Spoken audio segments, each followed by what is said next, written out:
Good morning. അപ്പോൾ നമ്മുടെ ഇന്നത്തെ റെസിപ്പി എന്ന് പറയുന്നത് നേന്ത്രക്കായ ഉപയോഗിച്ചുള്ള ഒരു ഒഴിച്ചുകറിയാണ്. നേന്ത്രക്കായും കുടംപുളിയും തക്കാളിയും ഒക്കെ ചേർത്ത് ഒരു നാടൻ ഒഴിച്ചുകറിയാണ്. പക്ഷെ നമുക്ക് മീൻകറിയൊക്കെ കഴിക്കുന്ന ഏകദേശം ഒരു രുചിയിൽ കഴിക്കാം കേട്ടോ. ഏകദേശം ഒരു രുചിയാണ്, മീൻകറിയുടെ കറക്റ്റ് ടേസ്റ്റ് അല്ല. പക്ഷെ മീൻകറി ഇല്ലാത്ത സമയത്ത് നമുക്ക് മീൻകറിയുടെ ഏകദേശം ഒരു രുചിയിലൊക്കെ കഴിക്കണം എന്നുണ്ടെങ്കിൽ ഇതുപോലെ നിങ്ങളൊന്ന് കറി തയ്യാറാക്കി നോക്കൂ, ഉറപ്പായിട്ടും ഇഷ്ടപ്പെടും. അപ്പോൾ എങ്ങനെയാണ് നമുക്ക് നമ്മുടെ നേന്ത്രക്കായ ഒഴിച്ചുകറി തയ്യാറാക്കുന്നത് നോക്കാം. നമുക്ക് നമ്മുടെ ഇൻഗ്രീഡിയൻസ് നോക്കാം. നമ്മൾ ഒരു നേന്ത്രക്കായ ഈ ഒരു വലിപ്പത്തിൽ ഈ ഒരു തിക്നെസ്സിൽ കട്ട് ചെയ്തെടുത്തിട്ടുണ്ട്.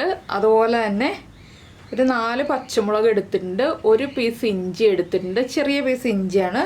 4-5 അല്ലി വെളുത്തുള്ളി എടുത്തിട്ടുണ്ട് കേട്ടോ. ചെറിയ വെളുത്തുള്ളി ആയതുകൊണ്ടാണ് ഞാൻ ഇത്രയും വെളുത്തുള്ളി എടുത്തിട്ടുള്ളത്. വലിയ വെളുത്തുള്ളി ആണെങ്കിൽ 3 അല്ലി വെളുത്തുള്ളി മതി. ഒരു ചെറിയ തക്കാളി എടുത്തിട്ടുണ്ട്, നമ്മൾ കുടംപുളി ചേർക്കുന്നുണ്ട്, അതുകൊണ്ട് തന്നെ ഒരു ചെറിയ തക്കാളി മതി. പിന്നെ നമ്മൾ എടുത്തിരിക്കുന്നത് 1/2 കപ്പ് തേങ്ങ ചിരവിയതാണ്. അപ്പോൾ നമ്മുടെ നേന്ത്രക്കായ കട്ട് ചെയ്ത് വെള്ളത്തിലിട്ട് വയ്ക്കുക. ഇനി നമുക്ക് നമ്മുടെ കറി ഉണ്ടാക്കാൻ തുടങ്ങാം. അതിനായിട്ട് ഒരു ചട്ടി ചൂടാക്കാൻ വയ്ക്കാം. നമ്മുടെ പച്ചമുളകൊന്ന് സ്പ്ലിറ്റ് ചെയ്തെടുക്കണം. ഇഞ്ചി ചതച്ച് ചേർക്കാം, അല്ലെങ്കിൽ നീളത്തിൽ കട്ട് ചെയ്ത് ചേർക്കാം. ഞാനിപ്പോൾ ഒന്ന് ചതച്ചാണ് ചേർക്കാൻ പോകുന്നത്. തക്കാളി ഒരു 4 പീസായിട്ട് കട്ട് ചെയ്ത് ചേർക്കാം. കുറച്ച് വലിയ പീസുകളായിട്ടാണ് നമ്മൾ കട്ട് ചെയ്ത് ചേർക്കാൻ പോകുന്നത്. കുടംപുളി ഇതുപോലെ തന്നെ 2ആയിട്ടോ അല്ലെങ്കിൽ മുഴുവനെയോ ചേർക്കാം. അത് നമ്മുടെ ഇഷ്ടത്തിന് ചേർക്കാം. എന്താണെന്ന് വെച്ചാൽ കുടംപുളിയുടെ ഒരു ഫ്ലേവർ നമുക്ക് കിട്ടുക എന്നുള്ളത് മാത്രമേ ഉള്ളൂ. അപ്പോൾ ആദ്യം ഇതെല്ലാം ചേർത്ത് നമുക്ക് കറി തയ്യാറാക്കാൻ വെച്ചിട്ട് അരപ്പിൻ്റെ കാര്യങ്ങൾ നോക്കാം. നമ്മളിപ്പോൾ ഒരു മൺചട്ടി ചൂടാക്കിയിട്ടുണ്ട്. മൺചട്ടിയിൽ തന്നെ ഈ ഒരു കറി ചെയ്യണം എന്നില്ല. പിന്നെ കൂടുതലും നമ്മൾ ഇതുപോലെയുള്ള കറികൾ ചെയ്യുമ്പോൾ മൺചട്ടിയിൽ ചെയ്യുകയാണെങ്കിൽ കൂടുതൽ ടേസ്റ്റ് ഉണ്ടാവും.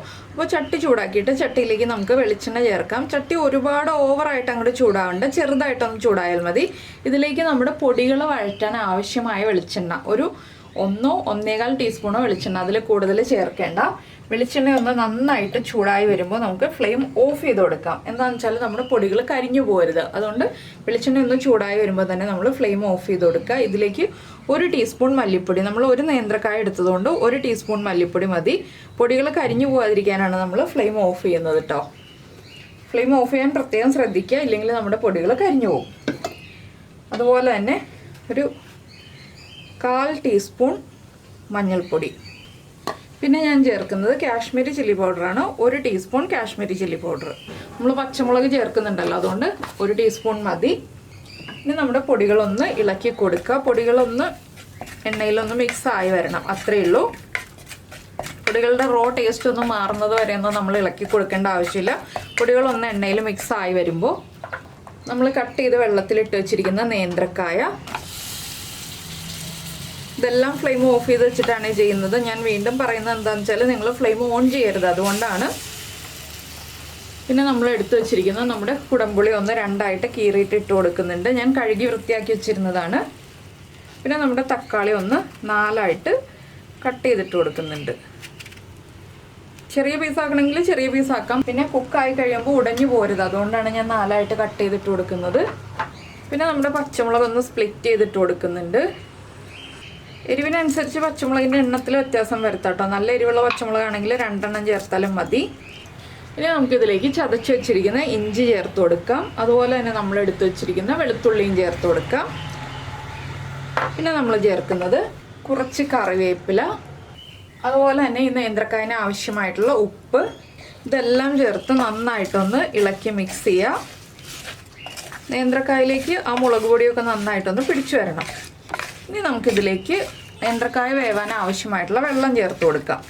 ഇതിനൊരു ചെറിയ മീൻകറിയുടെ ഫ്ലേവറൊക്കെ കിട്ടും കേട്ടോ. എന്താണെന്ന് വെച്ചാൽ നമ്മൾ കുടംപുളിയൊക്കെ ചേർക്കുന്നത് കൊണ്ട് ചെറിയൊരു മീൻകറിയുടെ ഫ്ലേവറൊക്കെ കിട്ടും. ഇനി നമുക്ക് ഫ്ലെയിം ഓൺ ചെയ്തിട്ട് ഒന്ന് വേവിച്ചെടുക്കാം.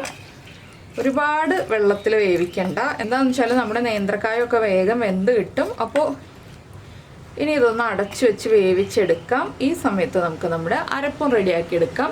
അപ്പോൾ ഒരു 1 മുതൽ 1.25 കപ്പ് വരെ വെള്ളം ചേർത്ത് കൊടുക്കാം കേട്ടോ. ഞാനിപ്പോൾ ഒരു 1/4 കപ്പും കൂടി വെള്ളം ചേർക്കുന്നുണ്ട്. 1.25 കപ്പ് വെള്ളം ചേർക്കുന്നുണ്ട്. ഇനി ഇതൊരു 8 മുതൽ 10 മിനിറ്റ് വരെ വേവിച്ചെടുക്കുക. എന്താണെന്ന് വെച്ചാൽ നമ്മൾ നേന്ത്രക്കായ കട്ട് ചെയ്യുന്ന വലിപ്പത്തിനനുസരിച്ച് കുക്കിംഗ് ടൈമിൽ വ്യത്യാസം വരാം. അതാണ് 8 മുതൽ 10 മിനിറ്റ് വരെ എന്ന് പറഞ്ഞത്. ഒരു 8 മിനിറ്റ് ആകുമ്പോൾ തന്നെ നേന്ത്രക്കായ ഒരുവിധം കുക്കായി കിട്ടും. ഇത് കുക്കാവുന്ന സമയത്തിന് നമുക്ക് നമ്മുടെ അരപ്പ് റെഡിയാക്കാം. ഇതൊന്ന് കുക്കായി വരട്ടെ. അപ്പോൾ നമ്മുടെ കഷ്ണങ്ങൾ വേവിക്കാൻ വെച്ചിട്ടുണ്ട്. ഈ സമയത്ത് നമ്മുടെ അരപ്പ് റെഡിയാക്കാനായിട്ട് ഞാൻ മിക്സിയുടെ ജാറിലേക്ക് 1/2 കപ്പ് തേങ്ങ ചേർക്കുന്നുണ്ട്. ഇത് കുറച്ച് വെള്ളം ചേർത്ത് നന്നായിട്ടൊന്ന് അരച്ചെടുക്കുക. നിങ്ങൾക്ക് 1/4 കപ്പ് തേങ്ങ ചേർക്കണം എന്നുണ്ടെങ്കിൽ 1/4 കപ്പ് തേങ്ങ ചേർക്കാം കേട്ടോ. അപ്പോൾ നമ്മുടെ അരപ്പ് കൂടുതലുണ്ടാവും, കുറച്ചുകൂടി കൊഴുപ്പ് കിട്ടും കറിക്ക്. ഈ ഒരു കറി നമുക്ക് തേങ്ങാപ്പാൽ ചേർത്തിട്ടും ചെയ്യാം കേട്ടോ. തേങ്ങ അരച്ച് ചേർക്കുന്നതിന് പകരം തേങ്ങാപ്പാൽ ചേർത്തിട്ടും നമുക്ക് ചെയ്യാം. അപ്പോൾ എങ്ങനെയാണെന്ന് വെച്ചാൽ ഒരു 1/4 കപ്പ് തേങ്ങാപ്പാൽ ചേർത്തിട്ട് നമുക്ക് ചെയ്യാവുന്നതാണ്. അപ്പോൾ അതിൻ്റെ കാര്യങ്ങൾ ഞാനിപ്പോൾ അരപ്പ് ചേർക്കുമ്പോൾ പറയാം. ഇതൊന്ന് അരച്ചെടുക്കട്ടെ. അപ്പോൾ നമ്മുടെ തേങ്ങ ഞാനിപ്പോൾ നന്നായിട്ട് അരച്ചെടുത്തിട്ടുണ്ട്. നമുക്കിത് മാറ്റി വയ്ക്കാം. നമ്മുടെ നേന്ത്രക്കായ കുക്കായി കഴിയുമ്പോൾ നമുക്ക് ബാക്കിയുള്ള കാര്യങ്ങൾ ചെയ്യാം. അപ്പോൾ നമ്മുടെ നേന്ത്രക്കായും തക്കാളിയും എല്ലാം നന്നായിട്ട് കുക്കായി വന്നിട്ടുണ്ട്. തക്കാളി ഉടഞ്ഞൊന്നും പോയിട്ടില്ല കേട്ടോ, നമ്മൾ വലിയ പീസുകളായിട്ട് ചേർത്തതുകൊണ്ട്. ഇനി നമുക്കിതിലേക്ക് അരപ്പ് ചേർക്കാം. അരപ്പ് ചേർക്കുമ്പോൾ ഫ്ലെയിം കുറച്ച് വെച്ചിട്ട് ചേർക്കുക. എപ്പോഴും അരപ്പ് ചേർക്കുമ്പോൾ നമ്മൾ ഫ്ലെയിം കുറച്ചിട്ട് ചേർക്കുക. ഇനിയിപ്പോൾ ഈ മിക്സിയുടെ ജാറിലേക്ക് ഞാൻ വളരെ കുറച്ച് വെള്ളം ചേർത്തിട്ട് ഒന്ന് ചുറ്റിച്ചിട്ട് ചേർക്കുന്നുണ്ട്. ഇനി നമുക്ക് അരപ്പൊക്കെ നന്നായിട്ട് ഇളക്കി മിക്സ് ചെയ്ത് ചേർത്ത് കൊടുക്കാം. നല്ലൊരു മീൻകറിയുടെ കളറും അതുപോലെ തന്നെ മീൻകറിയുടെ ഒരു മണവും വരും. എന്താണെന്ന് വെച്ചാൽ നമ്മൾ കുടംപുളി ചേർത്തിരിക്കുന്നതുകൊണ്ട്. ഇനി നന്നായിട്ടൊന്ന് ആവി വരാൻ, നന്നായിട്ട് തിളക്കരുതിട്ട് ആവി വരാനേ പാടുള്ളൂ. നമ്മളൊന്ന് ഇളക്കി കൊടുത്തുകൊണ്ടിരിക്കുക. നേന്ത്രക്കായ ഉടഞ്ഞു പോവാതെ ഇളക്കി കൊടുക്കുക. എന്താണെന്ന് വെച്ചാൽ ഒരുപാട് നമ്മൾ വേവിച്ചിട്ടുണ്ടെങ്കിൽ നമ്മുടെ നേന്ത്രക്കായുടെ തൊലിയിൽ നിന്ന് നേന്ത്രക്കായ വിട്ട് വരും. അതുകൊണ്ട് ഒരുപാട് വേവിക്കരുത്. ഒരു 8 മിനിറ്റിൽ കൂടുതലൊന്നും വേവിക്കാതെ ഇരിക്കുകയാണ് നല്ലത്. അപ്പോൾ ഇനി ഒന്ന് ഇളക്കി കൊടുത്തതിന് ശേഷം നന്നായിട്ട് ആവി വരുമ്പോൾ നമുക്ക് മാറ്റി വയ്ക്കാം. ഇനി വറവിടാനുള്ള കാര്യങ്ങൾ നോക്കാം. വറവിടാനായിട്ട് നമ്മൾ കുറച്ച് ഉള്ളി, ഒരു 4-5 ഉള്ളി എടുത്ത് വയ്ക്കുക. എന്താണെന്ന് വെച്ചാൽ ഉള്ളി ചേർത്ത് വറവിടുമ്പോഴാണ് ഈ ഒരു കറിക്കൊക്കെ ടേസ്റ്റ് ഉണ്ടാവുക. അപ്പോൾ ഉള്ളി ചെറുതായിട്ട് റൗണ്ടിലൊന്ന് കട്ട് ചെയ്ത് വയ്ക്കുക. അപ്പോൾ നമുക്ക് ഈ ഒരു സമയത്ത് നമ്മൾ അരപ്പൊക്കെ റെഡിയാക്കി വെയിറ്റ് ചെയ്യുന്ന സമയത്ത് നമ്മുടെ ഉള്ളിയൊക്കെ കട്ട് ചെയ്ത് വയ്ക്കുകയാണെന്നുണ്ടെങ്കിൽ ജോലികൾ വേഗം തീർക്കാം.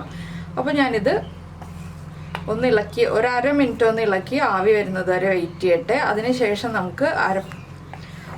നമുക്ക് വറവിൻ്റെ കാര്യങ്ങൾ നോക്കാം. ഈ സമയത്ത് നമ്മൾ ഉപ്പൊന്ന് ചെക്ക് ചെയ്യുക. ഉപ്പ് കുറവാണെങ്കിൽ ഉപ്പ് ചേർത്ത് കൊടുക്കുക. അതുപോലെ തന്നെ എരിവ് കുറവാണെന്നുണ്ടെങ്കിൽ 1-2 പച്ചമുളക് ചേർത്ത് കൊടുക്കുക. നമ്മളിപ്പോൾ കാശ്മീരി ചില്ലി പൗഡർ ചേർത്തതുകൊണ്ട് തന്നെ നല്ല കളറുണ്ട് കറിക്ക്. എരിവ് കുറവാണെങ്കിൽ പച്ചമുളകിൻ്റെ എണ്ണം കൂട്ടുക എന്നുള്ളതാണ് നമുക്കുള്ള ഓപ്ഷൻ. വേറെ ഒന്നും ചെയ്യാനില്ല കേട്ടോ.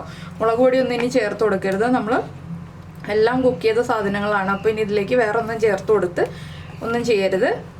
ഇപ്പോൾ നമ്മുടെ കറിയിൽ നിന്ന് നന്നായിട്ട് ആവി വരുന്നുണ്ട്. നമുക്ക് കറി മാറ്റി വെച്ചിട്ട് വറവിടാനുള്ള കാര്യങ്ങൾ നോക്കാം. അപ്പോൾ ഞാൻ വറവിടാനായിട്ട് വേറെ പാൻ വെച്ചിട്ടുണ്ട്. അതിലേക്ക് കുറച്ച് വെളിച്ചെണ്ണ ചേർക്കാണ്. ഇനി നമുക്ക് വെളിച്ചെണ്ണ ഒന്ന് ചൂടായി വരുന്നത് വരെ വെയിറ്റ് ചെയ്യാം. അപ്പോൾ നമ്മുടെ വെളിച്ചെണ്ണ നന്നായിട്ട് ചൂടായിട്ടുണ്ട്. ഞാനൊരു കറിക്ക് വറവിട്ട പാൻ തന്നെയാണ് വെച്ചിരിക്കുന്നത്. അതുകൊണ്ടാണ് കുറച്ച് വറ്റൽമുളകിൻ്റെ തരിയൊക്കെ കാണുന്നത്. ഇനിയിപ്പോൾ നമുക്കിതിലേക്ക് കടുക് ചേർത്ത് കൊടുക്കാം. 1 ടീസ്പൂൺ കടുക്. കടുക് ഒന്ന് പൊട്ടി തുടങ്ങുമ്പോൾ നമ്മൾ കുടംപുളിയൊക്കെ ചേർത്ത കറി ആയതുകൊണ്ട് ഇതിലേക്ക് ഒരു 1/4 ടീസ്പൂൺ ഉലുവ ചേർത്ത് കൊടുക്കാം. ഉലുവയും കൂടി പൊട്ടി വരുമ്പോൾ നമുക്ക് നമ്മൾ കട്ട് ചെയ്ത് വെച്ചിരിക്കുന്ന ഉള്ളി ചേർത്ത് കൊടുക്കാം. ഈ ഉള്ളി ഒന്ന് നന്നായിട്ട് ബ്രൗൺ കളറായി വരുന്നത് വരെ നമ്മളൊന്ന് വറുത്തെടുക്കുക എന്നല്ല, എണ്ണയിലൊന്ന് വഴറ്റിയെടുക്കുക. അപ്പോൾ ഈ ഒരു കറിയിൽ ഉലുവ ചേർത്ത് തന്നെ വറവിടുക കേട്ടോ. അപ്പോഴാണ് നമ്മുടെ കറിക്ക് ആ ഒരു മീൻ കറിയുടെ ടേസ്റ്റും ഫ്ലേവറും ഒക്കെ കിട്ടുക. നമ്മൾ കുടംപുളിയൊക്കെ ചേർത്തതിൻ്റെ കറക്റ്റ് ടേസ്റ്റ് കിട്ടണം എന്നുണ്ടെങ്കിൽ നമ്മളിതുപോലെ ഉലുവ ചേർത്തിട്ട് തന്നെ വറവിടുക. അതുപോലെ തന്നെ ഈ ഒരു കറി തയ്യാറാക്കി രാവിലെ വെച്ചിട്ട് ഉച്ചയ്ക്ക് നമ്മൾ ചോറുണ്ണുമ്പോൾ എടുക്കുമ്പോഴാണ് കറക്റ്റ് ടേസ്റ്റ് ഉണ്ടാവുക. അപ്പോൾ നന്നായിട്ട് ചൂടൊക്കെ മാറി വരുമ്പോഴാണ് കറക്റ്റ് ടേസ്റ്റ് ഉണ്ടാവുക. അപ്പോൾ നമ്മുടെ ഉള്ളിയുടെ കളറൊക്കെ മാറി വരുന്നുണ്ട്. നമുക്കിതിലേക്ക് കറിവേപ്പില ചേർത്ത് കൊടുക്കാം. കുറച്ച് കറിവേപ്പിലയും കൂടി ചേർത്ത് നന്നായിട്ടൊന്ന് ഇളക്കിയിട്ട് നമുക്കിത് കറിയിലേക്ക് ചേർത്ത് കൊടുക്കാം. അപ്പോൾ നമ്മുടെ കറിയിലേക്ക് നമുക്ക് വറവ് ചേർത്തിട്ട് ഒന്ന് അടച്ച് വെക്കാം കേട്ടോ. ഉടനെ തന്നെ നമ്മൾ ഇളക്കി കൊടുക്കേണ്ട. ഒന്ന് അടച്ച് വെച്ചിട്ട് നമുക്ക് ഒരു 5 മിനിറ്റ് കഴിഞ്ഞിട്ട് ഇളക്കി കൊടുക്കാം. ആ വറവിൻ്റെ ടേസ്റ്റും ഫ്ലേവറും ഒക്കെ നമ്മുടെ കറിയിലേക്ക് ഒന്ന് പിടിച്ചു വരട്ടെ. അപ്പോൾ ഈ ഒരു കറി തയ്യാറാക്കിയിട്ട് ഞാൻ പറഞ്ഞില്ലേ നേരത്തെ, ഉടനെ തന്നെ ഉപയോഗിക്കരുത്. രാവിലെ റെഡിയാക്കിയിട്ട് ഉച്ചയ്ക്ക് എടുക്കുക. അപ്പോൾ എന്താണെന്ന് വെച്ചാൽ നമ്മുടെ കറിയിലേക്ക് ആ ഒരു ഫ്ലേവറൊക്കെ പിടിച്ച് കുടംപുളിയുടെ ടേസ്റ്റൊക്കെ പച്ചക്കയിലേക്കൊക്കെ നന്നായിട്ട് പിടിച്ചു വരുമ്പോൾ നല്ലൊരു ടേസ്റ്റാണ്. നമുക്ക് മീനില്ലാത്ത ദിവസങ്ങളിൽ കഴിക്കാൻ പറ്റിയ നല്ലൊരു കറിയാണ്, മീൻ കറിയുടെ ടേസ്റ്റിൽ തന്നെ. അപ്പോൾ നിങ്ങളെല്ലാവരും ഈ ഒരു കറി ഉണ്ടാക്കി നോക്കുക. ഉറപ്പായിട്ടും ട്രൈ ചെയ്ത് നോക്കുമെന്ന് വിചാരിക്കുന്നു. അപ്പോൾ നമ്മുടെ കറിയിലേക്ക് വറവ് ചേർത്തിട്ട് ഒരു 5 മിനിറ്റ് കഴിഞ്ഞു നമുക്കൊന്ന് ഇളക്കി മിക്സ് ചെയ്യാം. ഇത് കണ്ടോ, നല്ല അടിപൊളിയായിട്ടുള്ള കറി റെഡി ആയി കഴിഞ്ഞു. അപ്പോൾ നിങ്ങൾ ഇതുപോലെ നേന്ത്രക്കായ കറി ഉണ്ടാക്കി നോക്കിയിട്ടില്ലെങ്കിൽ ഉറപ്പായിട്ടും ഒന്ന് ട്രൈ ചെയ്ത് നോക്കിക്കോളൂ. ചോറിൻ്റെ കൂടെ വളരെ നല്ല കോമ്പിനേഷനാണ്. അപ്പോൾ എല്ലാവരും ഉണ്ടാക്കി നോക്കിയിട്ട് ഫീഡ്ബാക്ക് ഒക്കെ അറിയിക്കുക. അതുപോലെ തന്നെ നമ്മുടെ ചാനൽ ആദ്യമായിട്ട് കാണുകയാണെങ്കിൽ നമ്മുടെ വീഡിയോ പ്രസൻറ്റ് ചെയ്യുന്ന രീതിയൊക്കെ ഇഷ്ടമായിരുന്നുണ്ടെങ്കിൽ നമ്മുടെ ചാനൽ ഒന്ന് സബ്സ്ക്രൈബ് ചെയ്ത് സപ്പോർട്ട് ചെയ്യണേ. സബ്സ്ക്രൈബ് ചെയ്യുന്നതിന് ഈ വീഡിയോയുടെ താഴെയുള്ള റെഡ് സബ്സ്ക്രൈബ് ബട്ടൺ ഒന്ന് ക്ലിക്ക് ചെയ്യുക. അതിൻ്റെ റൈറ്റ് സൈഡിലുള്ള ബെല്ലൈക്കണം ക്ലിക്ക് ചെയ്യുക. അപ്പോൾ ഓൾ എന്ന് പറഞ്ഞിട്ടൊരു ഓപ്ഷൻ കാണാം. ആ ഓളും കൂടി പ്രസ് ചെയ്തിട്ടുണ്ടെങ്കിൽ ഞാൻ എപ്പോഴും വീഡിയോ അപ്ലോഡ് ചെയ്യുമ്പോൾ നിങ്ങൾക്ക് നോട്ടിഫിക്കേഷൻ വരും. അതുപോലെ തന്നെ നിങ്ങൾക്ക് ഈ ഒരു വീഡിയോ ഇഷ്ടമായോ എന്നൊന്ന് കമൻറ്റ് ചെയ്യാനും അതുപോലെ ഇഷ്ടമായിട്ടുണ്ടെങ്കിൽ ഒന്ന് ലൈക്ക് ചെയ്യാനും മറന്നു പോകരുത്. അപ്പോൾ നമുക്ക് നമ്മുടെ അടുത്ത റെസിപ്പിയുമായിട്ട് അടുത്ത ദിവസം വീണ്ടും കാണാം.